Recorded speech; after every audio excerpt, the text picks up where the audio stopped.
everyone, this is Nikachu, Merfolk Master. I'm here with my brother, and we're going to evaluate Nadir Kraken. Nadir. Kraken. Nadir? Nadir. That's why we got my brother here. We're gonna, is it Kraken or Kraken? That's up to interpretation. Alright, so Nadir Kraken, coming out of Theros Beyond Death.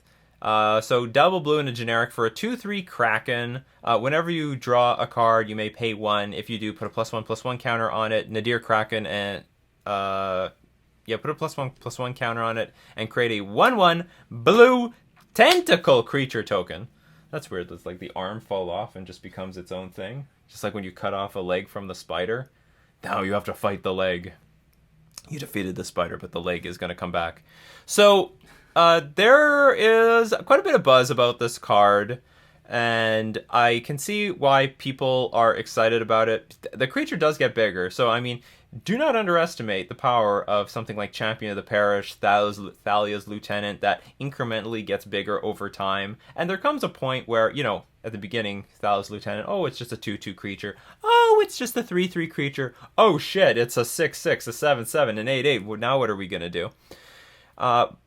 But my problem with Nadir Kraken is that it's a bit difficult to force the effect, and it's really mana hungry. So you come out on turn 3, you're likely tapping out just a 2/3 creature, weak to multiple removal spells, either a Lightning Bolt from Modern or Lightning Strike in Pioneer.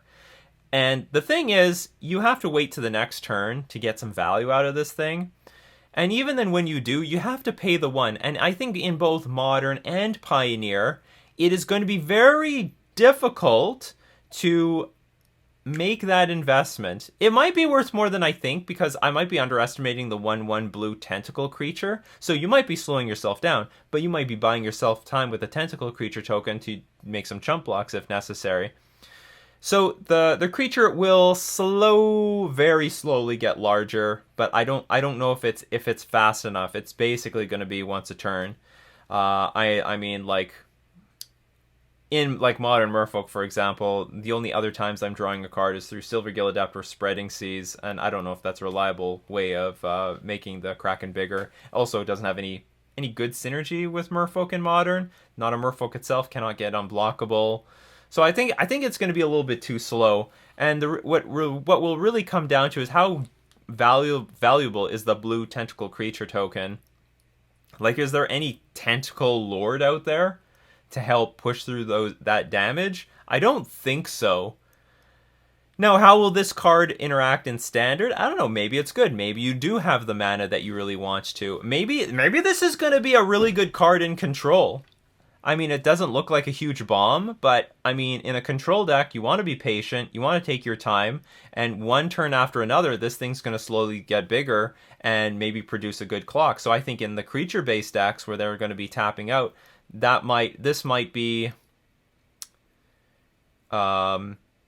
in creature-based matchups, this might not be as good as other options.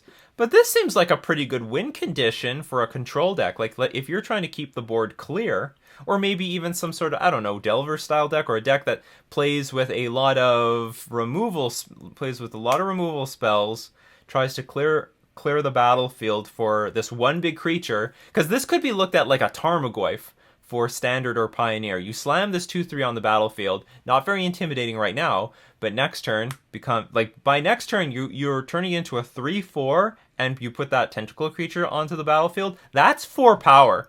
Next turn it goes up again, and it keeps going up by 2 power every single turn, because you get the +1/+1 counter and you get the tentacle creature token. So the first turn you untap, 4 power. Next turn, 6, 8. And even if you eventually find a way to kill the Kraken, the tentacle creature tokens are still on the battlefield. So this is a card that does look really valuable in some deck that can utilize it. And I think it's going to be best served probably in a deck that's playing with a good chunk of removal, because they can clear the way for the tentacle creature tokens and for the Kraken itself.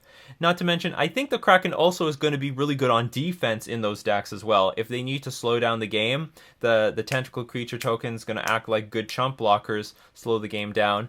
And so in that way, there might be some mono blue shell that wants to play more patiently, get into the long game. The devotion is there. It's got double blue in the mana cost, so that's not too bad. So, I mean, I don't really know how to evaluate this. In my opinion, in my mono blue tempo decks that I play, I don't really have the time to pay this one every single turn. But maybe it's better than I think. The thing I'm most concerned about is that I would love to have this against, say, a red deck.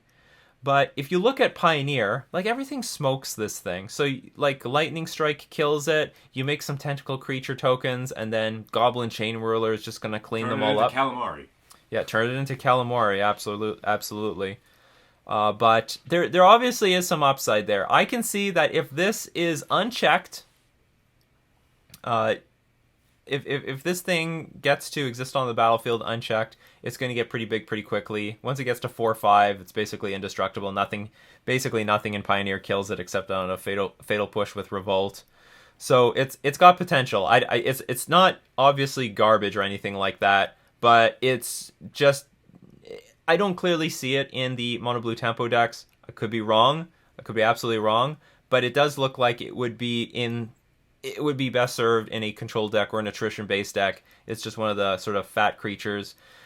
I don't know, maybe it's like a push towards Sultai. You know, everyone likes Black Green Rock or Jund or Abzan with Siege Rhino. This might be a card to help push you in the range of Sultai or Esper or something of that nature, because this is basically a win. It can help slow down the game, stabilize it, and also is a pretty good win condition by itself if left unchecked over multiple turns. And of course, the control decks, if they're drawing cards at end of turn, cycling cards, they can trigger this to get more value. So I see more synergy with those control decks, those attrition-based decks that are blue-based, than with creature-based, with blue-based creature-based decks.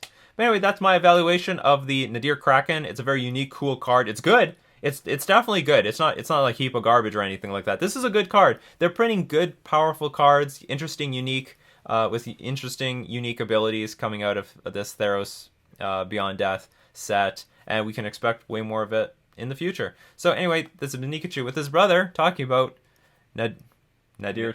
Nadir. It's the opposite of Zenith. It's the absolute bottom. That means nothing to me. Nadir Kraken from Theros Beyond Death.